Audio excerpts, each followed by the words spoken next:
Hey guys, welcome back to my channel. I hope you're all doing well. Now, this is actually a new series that I'm doing on my channel, and it's going to be Women in Football, Inspirational Women in Football. And I'm joined by Sophie because she is very inspirational what she's done for younger people like me who look up to her with talking about football and seeing more women talk about football. I just thought, why not bring Sophie on, because she'll be a great guest to have and we'll get to know her more.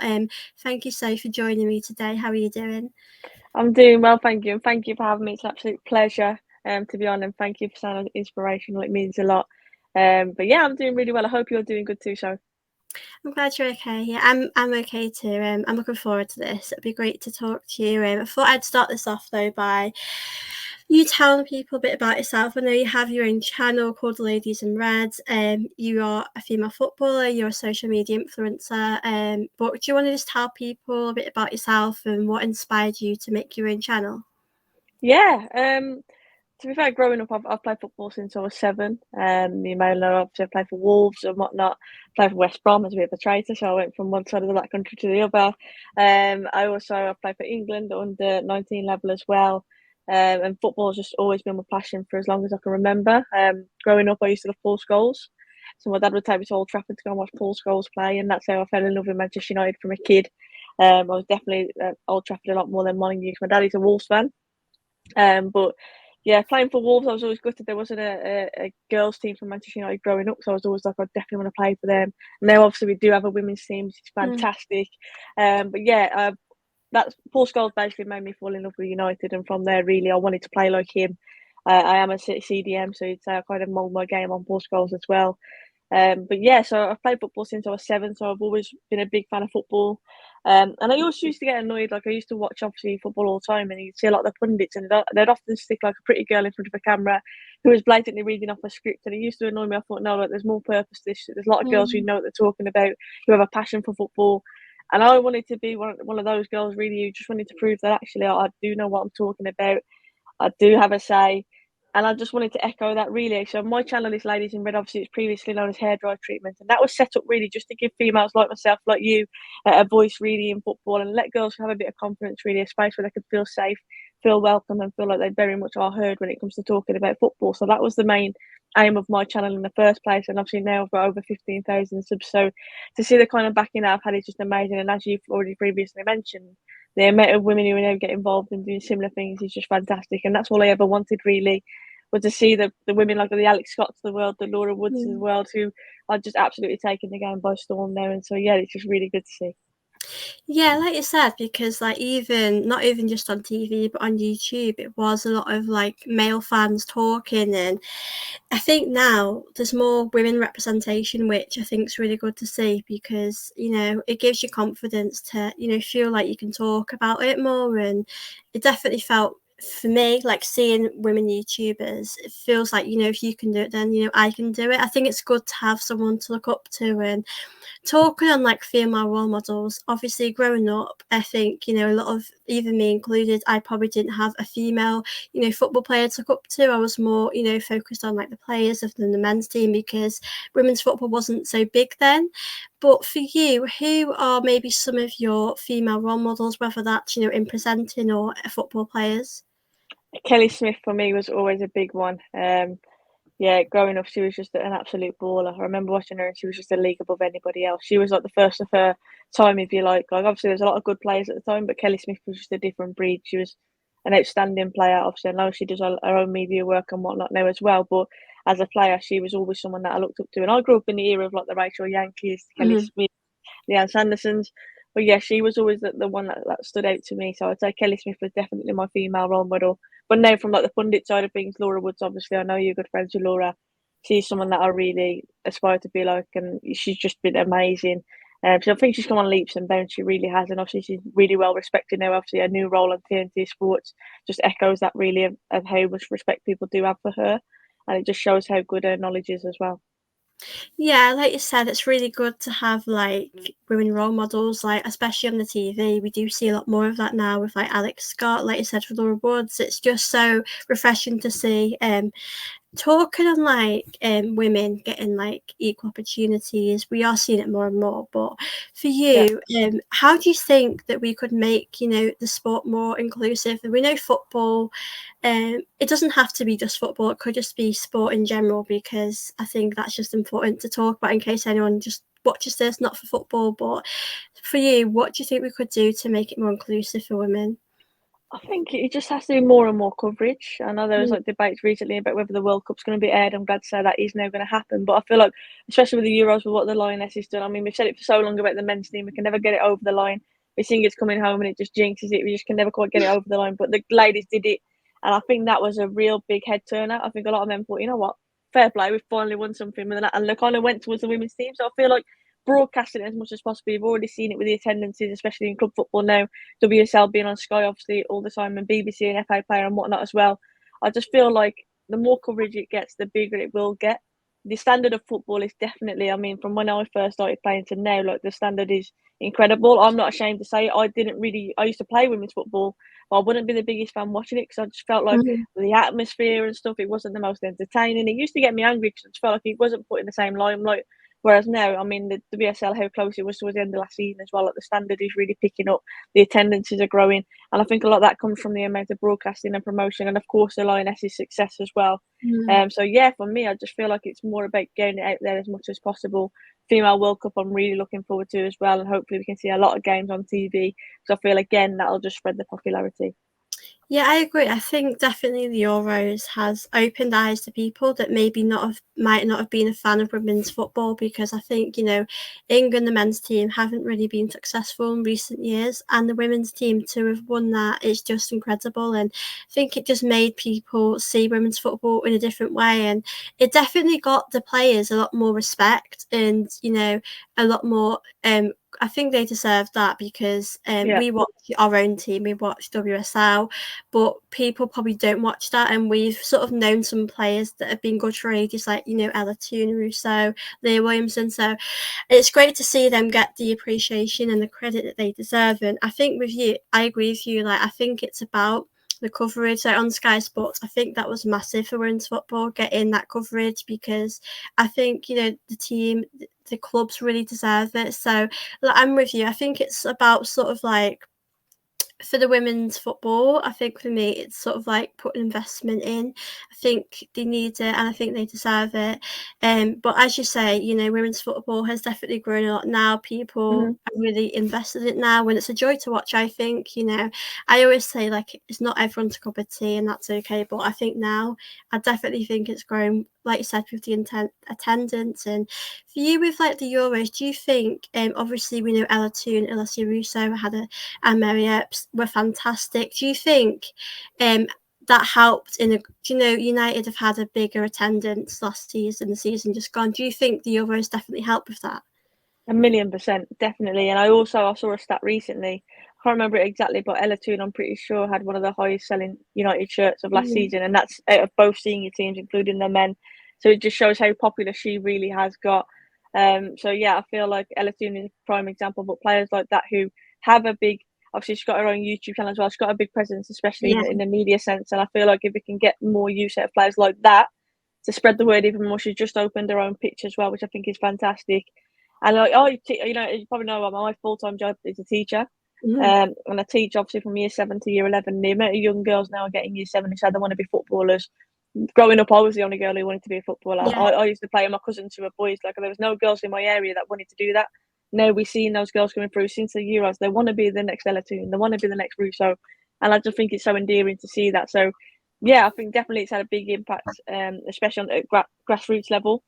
And just long may it continue because that's how you get the best players starting at a young age. You know, just Mm, idolising a player and wanting to play like him. I know I said mine was Paul Scholes, but Kelly Smith was always a presence for me mm. as well, and just wanting to be as big as that, and now even bigger because the game's just growing. So yeah, it's Yeah, I exciting. think Yeah, I think that's a good thing, because like when with like the Euros, there's so many amazing players you can look up to, and like with, I think Leah Williamson said, you don't have to want to be a footballer, you just want to see someone do it and think if they can do it, you can do it. So I definitely think the Euros has been a big factor in like women's football growing, especially in the WSL. And with the World Cup coming up, I think that will give us more coverage. And like you said, I think it's just important for that to be shown on TV. Like women's football should have that opportunity, because we know if it was men's football, that would 100% be on the TV. So why shouldn't it? Sorry, I was going to say, I always think about my experience. So I was playing for England under 19s and whatnot. First got scouted under 17s.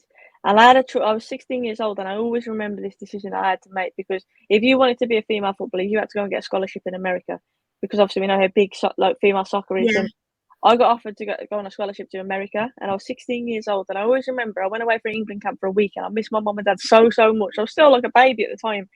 And I remember thinking, like, I can't go and live abroad from my family. Not at 16 years old, I just wasn't ready to make that plunge, if you like. But that was a massive opportunity, and I always think if I'd have taken that opportunity, would my career have panned out differently or whatnot? Nowadays, because of how big the WSL is and whatnot, and because of the funding that is now being put in, Newcastle now being told they're going to be a professional team and stuff like that, I think because more male teams are linking with the female teams, there's more opportunities in this country. Whereas for me growing up, the only option you had really was to get that scholarship abroad and get that big break. You know what I mean? And I think that is a big reflection of how the game has really progressed, which is fantastic. I mean, obviously I played for Wolves growing up a lot, and we'd have to pay £250 a season. That's just to cover referee fees, your kit, travel. And we had to pay that, or we had to find a sponsor to pay that for us. Whereas now there's talk of ladies being on a salary, which is what it should be like, you know? Like it is, like if you want to commit your whole life to it, then it's got to be a full-time job. And unfortunately for me, like at that point in my life, I had to choose: I'm leaving school, I can get a scholarship in America, or I can get a job in this country. But then that obviously takes away the commitment to the football side of things. So it's a big decision to make. And luckily, I think girls now in this country have a bit more leeway with that. Yeah, because it's a big thing to move to America at that age. Like it's a bit much. Like, because I was reading Alex Scott's book, and she was saying how she had to go to America because that's sort of where the women's football got the coverage. It's the place to be, yeah. Yeah, it was the place to be. And in England, I don't think at that point we were there just yet. And I think now, like, you'll see a lot of younger players won't have to do that, which shows how far the football's come, and it shows you what they've sacrificed, like young players like Kelly Smith, Alex Scott have had to do for us. So I definitely think it's come a long way. Now, talking on your YouTube channel, you're a content creator, you've done it for a few years now. For you, what would you say some of your highlights or positive moments have been by doing it? I've had so many, honestly. I've been so blessed with the people that I've met, and I think that's the biggest thing for me, the community that I've built. I feel like, and I could talk about all the guests that I've had. Obviously, I've had the likes of Mark Goldbridge, who big shout out to Mark, because he started me off with everything, really. He wanted to hear my voice on the United Stand, and it was from there where I got the confidence to think, you know what, I can do this. I had a good response. So shout out to Mark. But I've had like Greg Rutherford, who I'm really close with now, obviously a big United fan, which is amazing. He's an Olympian. I've had the pleasure of having some fantastic guests, but for me, it's the community that we've built. The chat is always really welcoming, and I think it's nice to know that actually I can come and I can talk freely and be welcomed, which is why I do a lot of the call-in shows and stuff like that, because I feel like actually there's a lot of people who are just fans like myself, and they just want to have a chat about football. It doesn't have to be offensive. You don't have to agree with what everybody says. That's why we love football. And it doesn't matter if you're male or female or whatever it is, like you just want to talk about your team. So yeah, I think the community that I've built has been a big highlight for me. Like I said, I've had some amazing guests, and one of my standout moments was it wasn't actually on my channel, but the United Stand, they're part of a series called Blood Brothers. I don't know if you remember it, and it was basically like where we were playing against different channels and whatnot. And I was asked by Mark, like, would you be up for playing? And then I was proper nervous. Like when I played some big games of career, but I was proper nervous because obviously being the only girl against these men who had never seen play before. The likes of Flex was there, Rance was there, Expressions was there watching. Obviously DT was playing and whatnot as well for AFTV. They got a lot of ringers in, so we were kind of thinking, oh, I hope we don't get battered. This is going to be embarrassing. And I was playing in the pressure, midfield. isn't there? Yeah, I was playing in the midfield with Mark, and I remember thinking, like, this could go in one or two ways. I can either really impress and do myself good, or I can really look bad. And obviously for women's football and some of women's football, I thought, no, I want to give a good impression and whatnot. And I actually played really well. You might recall me flicking the ball over DT's head and it went viral, and the game got banned and following. It was just a madness, honestly. But that experience for me, like on a personal level, being able to say like I played it amongst the men and genuinely held my own. I know there's a few people who on my channel were there watching and stuff as well. That was a massive highlight for me because, like I say, I feel like I had a point to prove. I thought as Yeah. like a female player, I need to show that actually I can talk it, but can I back it? And yeah, I was just showing like just chuffed really. So that experience and obviously being able to like that's where I first met Expressions and obviously DT spoke to previously and stuff, but face to face that was my first meeting with him. Even though I flipped the ball over his head, we did shake hands after and we had a laugh about it and stuff like. And it was just a really good experience. So I think for me playing in that game, the fact we won as well, which was good. Yeah, that was just a mad experience for me. It's surreal, really. And watching it back, like the footage, the commentary over it and stuff, it was just it was crazy. I think it's good though because it's kind of scary playing with guys because if you don't play well, it's like you're not women can't play football. It would have been hard if you would have had to cope with that. But I think it's good it shows people like even with soccer aid now, we see a lot of women getting involved, and it's Oh, like that'd be my dream. Honestly, that would be as my you absolute see, dream. I love that I'd love it. because even though like there's not a lot of pressure on you because you're just out there to have fun, like everyone is, but it shows you that women can have a go at it and they're actually Yeah, good at it. Like I thought Karen Carney was really good when she played. yeah. Chelsea So Grimes, when she played as well was quality. Chelsea's another guest on my channel. Yeah, Chelsea Grimes did great, and that is I think that if I had to choose one pinnacle of where I'd like to aim to get to, I think Soccer Aid has to be there to play with some of your heroes. I think that would just be a dream come that would true. be such a Especially dream, at Old wouldn't it? Trafford as well. Like it Yeah. would just be. Oh, that would have been the perfect day for you. I'm like, yeah, I'm retiring. That's it, done. Like that would be it. Yeah, and I think it's good because it's quite like a fun game, you're doing it for charity, there's no pressure on you really, because if you didn't do well, but you were just enjoying the experience, don't Yeah. think you would experience a lot of like sexism, hopefully not, because it's just for a good cause.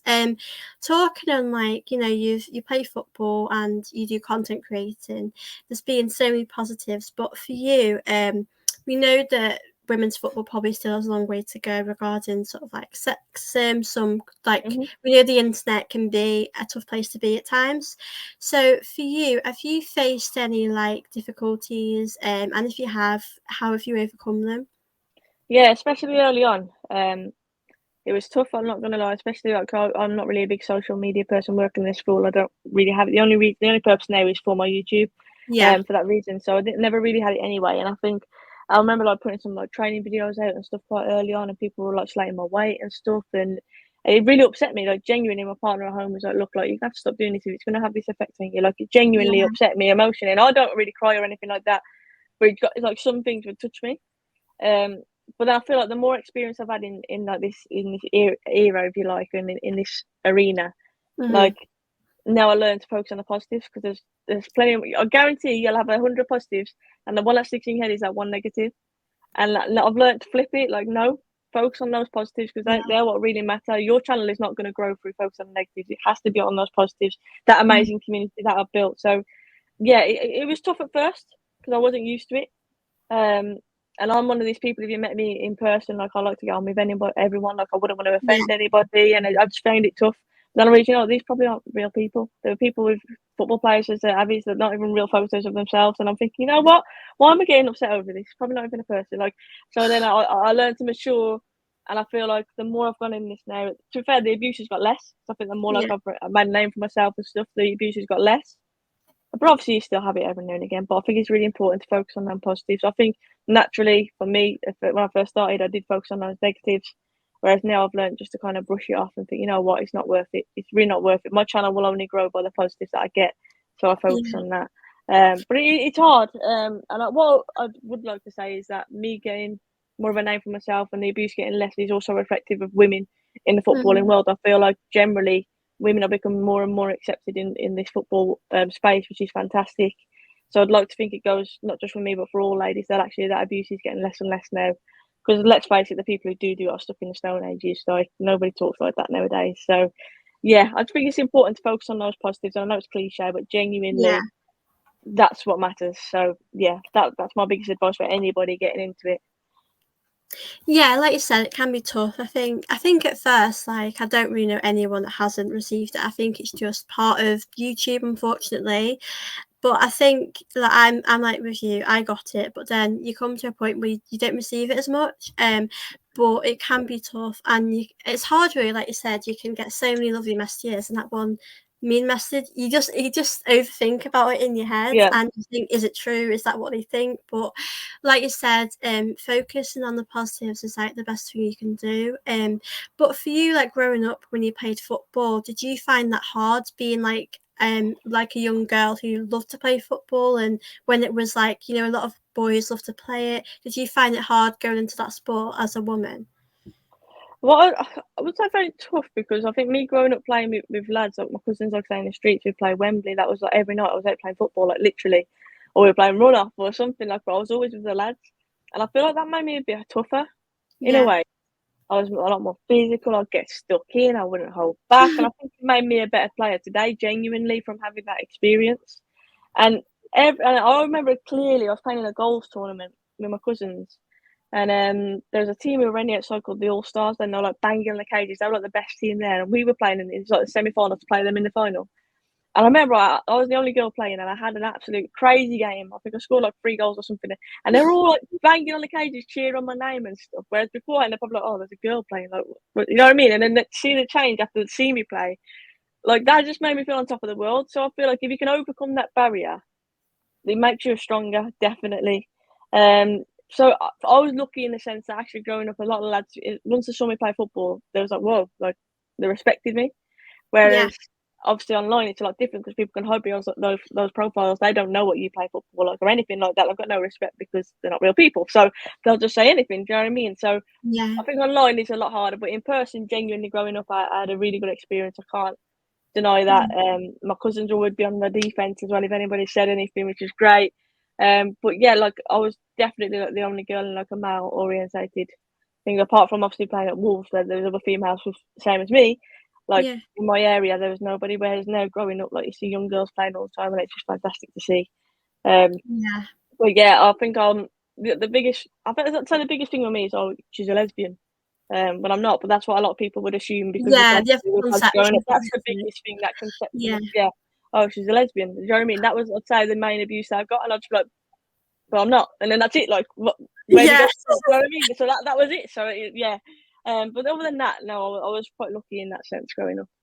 Yeah, because I know like other people have had different experiences, but like you, I used to play with like my cousin, my brother, and it does make you tougher because like and boys are quite physical with when they play, and it definitely makes you a stronger person as well.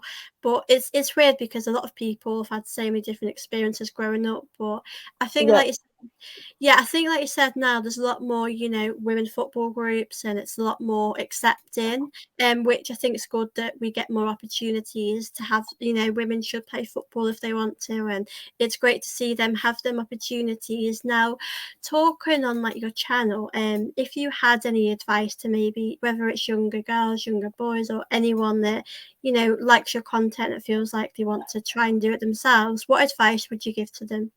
I think I'd just say go for it. For me, like for so long, I remember I'd just like watch. I wasn't a massive YouTube fan growing up, to be fair, and I just Mm, happened to stumble across the United Stand. And I think I did I don't know what it was, a tweet or something. And Mark was like, mm. "Oh, do you want to get on for a call?" And I was like, "Oh, I don't know how I feel about this. Like, I was a bit scared." But I did it. And I've not looked back since that. Honestly, since that call with Mark, I've not looked back. I got a Sunday slot on United Stand, which obviously is an amazing channel. And then from there, I thought, you know what, I want to do my own thing. I want to do a channel for females. And of course, I have males on there, but it's all Yeah. respectful of females and their views. And that's the whole point in it. It's all inclusive. So yeah, I'd just say go for it and don't look back. Like, even if that first show gets 10 viewers or 3 viewers or wherever it is, just keep going. Consistency is key. If you keep backing yourself. I mean, on my channel recently, obviously, you probably heard my personal news. I haven't really Yeah. been on my channel so much lately. But as soon as I get back on it, I'm like, you know what? I'll probably have 5 views on my first video, but it won't hold me back. I'll keep going. And eventually you will see it climbing because that consistency is key. So don't be disheartened. Back yourself and just go for it. That would be my advice. Yeah, definitely. I think definitely consistency is important because I suppose if people like your content, they'll want to watch a lot of it if you do more and more videos. And like for me, when I started, I sort of did it because Arsenal at the time were sort of in a transitional period where uni Emery left, and I thought, what, I just want to sort of chat about how I'm feeling about the club, and I'm sure you did that for the Mm. same reason about your club. So I think, it doesn't, even if, like you said, you don't get many views or many likes, I think, eventually your hard work will pay off, and, you will get there. And I think it's great for social media, how supportive it can be. And Yeah. I definitely think you should go for it because, you never know. Like you said, you probably didn't expect them opportunities you've got given by doing it, and neither have I really. I just like talking about it. So I definitely You think, never and know who's watching at the end of the day. yeah, Might be 5 people, but one of those people could be like a really key person who could mhm, open up a door in your life. You never know. Like, I work as well for ECL. You probably know I've done a lot of work for EA Sports and FIFA and yeah, whatnot. And that came from me basically through COVID. There was no football to talk about. I thought, you know what, I'm going to play a bit of FIFA. I'm going to do career mode, yeah, and people can support it as though they're watching their team because there's no other football on. And from there, ECL obviously saw me. I had these opportunities. That's where Blood Brothers and things like that came along. I've had the chance to go to Spain. I did a commentary on a women's international tournament like a few weeks ago in London. And I've had so many big breaks through that. And it all just came from me playing a bit of career mode on YouTube just because there was no football to talk about. You never know who's watching. And that's why I say just go for it. Like, don't be disheartened, just be positive.